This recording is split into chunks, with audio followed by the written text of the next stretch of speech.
नमस्कार दोस्तों। कहिए कैसे हैं आप सब। उम्मीद करती हूँ आप सब बहुत बहुत ही अच्छे होंगे। आपकी अपनी पसंदीदा कहानी में आपका स्वागत है। दोस्तों, दशहरा के पावन और पर्व पे आप सबको खूब सारी ढेर सारी बधाइयाँ हो। माता रानी आपके जीवन में खूब सारी खुशियाँ भर के जाए। आने वाला समय खुशियों से हमेशा भरा रहे। आप सब उम्मीद करती हूँ आप सब बहुत बहुत ही अच्छे होंगे। आपकी अपनी पसंदीदा कहानी में आपका स्वागत है। आइए सुनते हैं आज। मैंने इस कविता को कहीं से सुना था और सुनने के बाद ये मुझे बहुत ही पसंद आया था, तो मुझे लगा आप लोग के सामने भी इसको रखना चाहिए। जरूर आप लोग को पसंद आएगा, क्योंकि यह कविता एक नारी की व्यथा को बता रहा है, जिसे सुनकर हम सबका हृदय द्रवित हो जाता है।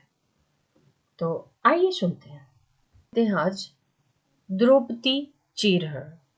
जब पांचों पांडव जुए में सब कुछ अपना हार जाते हैं, अंत में द्रौपदी को भी दांव पे लगा देते हैं, तो दुर्योधन अपने भाई दुशासन से भेजकर द्रौपदी को भरी सभा में बुलवाता है। द्रौपदी रोते हुए चिल्लाते हुए आती है और सभी सभा को में बैठे हुए लोगों को एक बार अपने तो दुर्योधन अपने भाई दुशासन से भेजकर द्रौपदी को भरी सभा में बुलवाता है। द्रौपदी रोते हुए चिल्लाते हुए आती है और सभी सभा को में बैठे हुए लोगों को एक बार अपनी नजर से देखती हैं और उनको जो बात बोलती हैं फिर ललकारती हैं, उसी का ये बात है। द्रौपदी बहुत ही दुखी होकर बोलती है। द्रौपदी बोल रही हैं कि हे भीष्म पितामह, कुछ बोलो। ध्यान से सुनिएगा। हे भीष्म पितामह, कुछ बोलो, कुल बधू है तुम्हें पुकारती। दुर्योधन ने जो व्यवहार किया, दुर्योधन ने जो व्यवहार किया, ये तुम सबको क्या लगा सही? मेरा केस पकड़कर लाया है, करता है दुशासन दुर्व्यवहार। आर्यों की सब माताओं ने क्या नहीं दिया कोई संस्कार? मैंने तो दांव नहीं खेला। द्रौपदी बोलती हैं, मैंने तो दांव नहीं खेला चौसर की शाही क्रीड़ा में। है दोष नहीं कहीं मेरा तो क्यों मैं ऐसी पीड़ा में? संपत्ति न मैं किसी राजा की, संपत्ति न मैं किसी राजा की, जो हारे मुझको खेल जुआ। दादा तुम तो नित प्रिय हो, तब क्यों यूं लाचार हुआ? जब गंगा सुत कुछ कह न सके, जब गंगा सुत कुछ कह न सके, तो कृष्ण ने राजा से पूछा, दुर्योधन इतना दुष्ट है तो सम्राट दंड है क्यों इतना झूठा? दुर्योधन इतना दुष्ट है तो सम्राट दंड है क्यों इतना झूठा? द्रौपदी ने बारी बारी से प्रश्नों का ढेर लगा दिया। द्रौपदी ने बारी बारी से प्रश्नों का ढेर लगा डाला। धृतराष्ट्र, विदुर और द्रोणा के मानो मुंह पर हो ताला।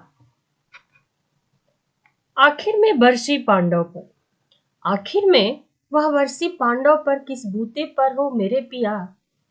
कुछ कहो भतारो क्या सूझा, मुझको बाजी पर लगा दिया। मछली की आंख वेदना था, मछली की आंख वेदना था, वो करके ब्याह खिलाए हो। अर्जुन अब गांडीव कहाँ गुम है, क्यों ऐसे शीश झुकाए हो? जब मीन चक्षु संधान किया, जब मीन चक्षु संधान किया, तब हृदय मेरा हर्षाया था। मन ही मन में खुश थी, मन चाहा बर जो पाया था।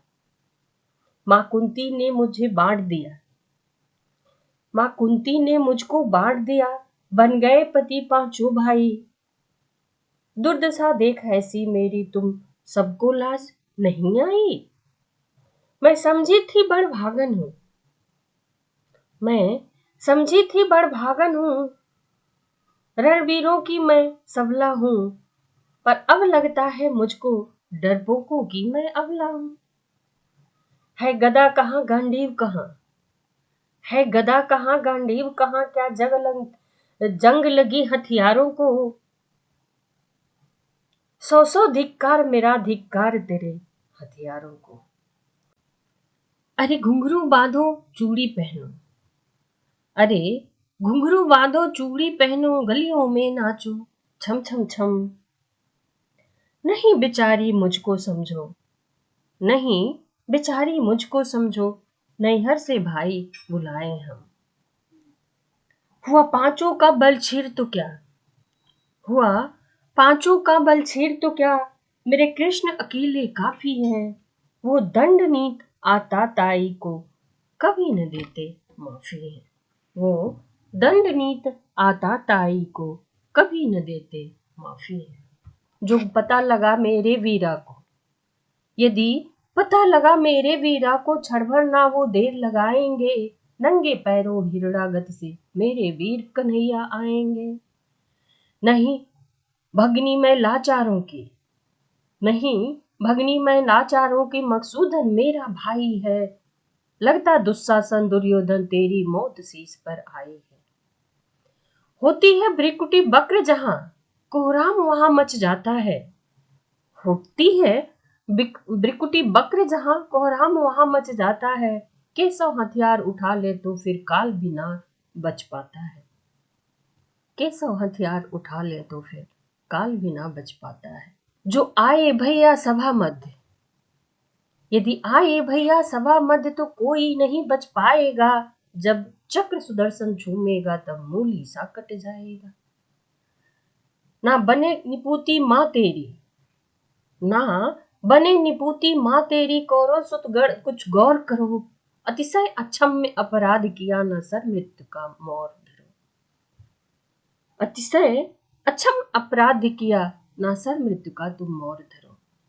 इतना सुन गर्जा दुर्योधन, इतना सुन गर्जा दुर्योधन, दुशासन देर लगाओ ना।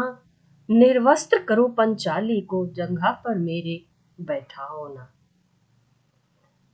अग्रज भाई की आज्ञा पा करके, अग्रज की आज्ञा पा करके दुशासन पट को रहा खींच। द्रौपदी अधीर हुई मन में, साड़ी हाथों से रही भींच। कुछ ना सूझा तब टेर भरी, कुछ ना सूझा तब टेर भरी, बोली सुनो मेरे गिरधारी, अब कोई नहीं अतिरिक्त तेरे, प्रभु लाज रखो हूँ लाचारी। प्रभु लाज रखो मैं हूँ लाचारी। कान्हा की शान निराली है, कान्हा की शान निराली है, वो दौड़े दौड़े आते हैं। जब कोई पार्थ पुकार भरे, निर्बल का बल बन जाते हैं। था चक्र सुदर्शन चला दिया, था चक्र सुदर्शन चला दिया, जब गज ने टेर लगाई थी। एक सेन नाई के खातिर बस अपनी ठकुराई ठकुराई थी। एक सेन नाई खातिर बस अपनी ठकुराई बिसराई थी। मुट्ठी भर चावल के बदले, मुट्ठी भर चावल के बदले, दो लोग सुदामा पाया था। एक बार इंद्र के कारण उंगली पर अचल उठाया था। अब की द्रौपदी की बारी थी, इस बार द्रौपदी की बारी थी। रो रो कर कृष्ण पुकारी थी, हो गए रास्ते सब बंद, अब अंतिम राह मुरारी की। हुए कृष्ण कृपालु कृष्ण पर, हुए कृष्ण कृपालु कृष्ण पर, माधव जब करुण पुकार सुनी। जहां देखो सारी ही सारी धरती अंबर तक चीर बुनी। जहां भी देखो सारी ही सारी धरती से अंबर चीर। अनवरत खींचता रहा सिर पर दूसरा पा न सका, अनवरत खींचता रहा पर सिर न दूसरा पा सका। हो गया चूर थक कर, लेकिन साड़ी की ठाह न पा सका। था बहुत अचंभित दुशासन, था बहुत अचंभित दुशासन, ये नारी है या सारी है। द्रौपदी में हाड़ मांस भी है कि सारी में ही नारी शारी है। मूर्छित होकर गिरा दुशासन, मूर्छित होकर गिरा दुशासन, निर्वस्त्र द्रौपदी को कर न सका। था सहस्त्र हंस का बलशाली, शर्मिंदा था पर मर न सका, शर्मिंदा था पर मर न सका। कभी कृष्ण ने कृष्णा को साड़ी का टुकड़ा बांधा था, कभी कृष्ण ने कृष्णा को साड़ी का टुकड़ा बांधा था, बदले में आज मुरारी ने साड़ी में साड़ी नाधा था। कृष्ण भाव के भूखे हैं, कृष्ण भाव के भूखे हैं, भक्तों की श्रद्धा प्यारी है। ऋण चुकता करते ब्याज सहित, माधव की लीला न्यारी है। ऋण चुकता करते ब्याज सहित, माधव की लीला न्यारी है। धन्यवाद दोस्तों। ये थी द्रौपदी की दुख भरी कहानी। इसको सुन लेने से जब हमारे रोंगटे इतने खड़े हो जाते हैं, तो वाकई में जो स्त्री इस चरित्र को जी होगी, उसका मन कितना दुखी हुआ रहा होगा। आज जब मैं ये सोचती हूँ कि उस युग में, जो युग कृष्णा का युग कहा जाता, नारी सुरक्षित नहीं थी, तो ये तो कलयुग है। इसमें ना हम बहन है, ना बेटी है, ना माँ है, ना कुछ भी नहीं। नारी तब भी प्रताड़ित की गई थी और नारी आज भी प्रताड़ित की जाती है। जब एक बच्ची धरती पे जन्म लेती है, तब से लेके मृत्यु तक उसे सिर्फ और सिर्फ हर तरफ से समझौता ही करना पड़ता है, दुखी ही होना पड़ता है। कहीं न कहीं से उसको किसी न किसी रूप में हर लोग उसके दिल को चोट जरूर पहुंचाते हैं। मैं मानती हूँ, मेरी इस बात को बहुत लोग नकारा कहेंगे, मतलब नहीं मानेंगे कि ये सच है, पर हकीकत में यही सच है। धन्यवाद दोस्तों। कहानी अच्छी लगी हो तो लाइक, कमेंट और शेयर करना ना भूलें। किसी को मेरे बातों से दुख लगा हो तो मैं क्षमा प्रार्थी।